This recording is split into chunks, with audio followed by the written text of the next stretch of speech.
had no idea what kind of law I wanted to practice. In fact, interestingly, I took a corporate law course, and I got the highest score and got what they call an AmJur award, but had no interest in corporate law. And then, as I mentioned earlier, started my career with a kind of a small to medium-sized general practice law firm. Now, there's a story there as well. The senior partner did the divorce cases, and he was a child of the 40s and 50s. He was a rabbi, a lawyer, bright as the day is long, but he had a hip replacement in 1977, and that was just about the time that our divorce laws changed in a radical and sweeping way. And he gave me a case while he was at rehabbing, and in those days, rehabbing was 6 months, not 2 weeks.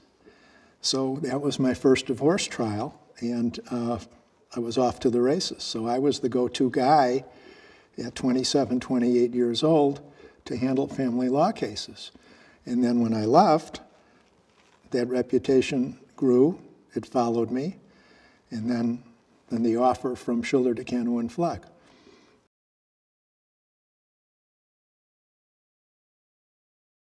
I think to a man and a woman, we are problem solvers.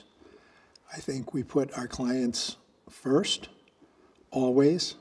I think we try to dispel the client's anxiety, the anxiousness, and I think we, better than most firms, and maybe all firms, manage expectations correctly and reasonably.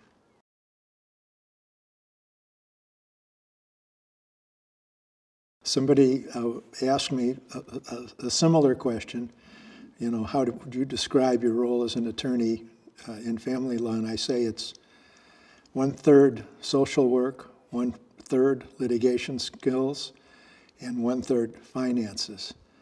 And I think it's really 100% of each of those, which adds up to 300%. That doesn't make sense, but that's really what it is. Because at any given time, you have to be sensitive to the client's emotionality. You have to be skilled to walk into a courtroom and know what you're doing. And you have to be very good with numbers in those cases where there are finances involved. And more than half of the cases certainly involve pretty high-level, complex finances.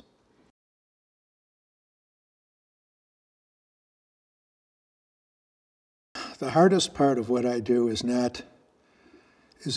walking the line between commitment to the case, but still remaining objective and detached, which are really contradictory. But there's a balance, and I do it. I think I do it well, but you get pulled in one way or the other frequently and often. And that's a challenge.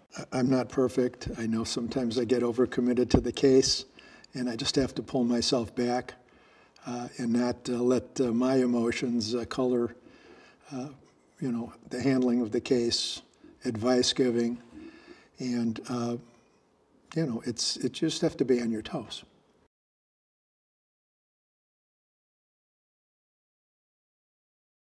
The best part of what I do is having a client whose life pulls it together, gets it together, and is appreciative for what I've done with him or her. And the client satisfaction and the appreciation is absolutely at the top of the list of the joy of what we do, what I do.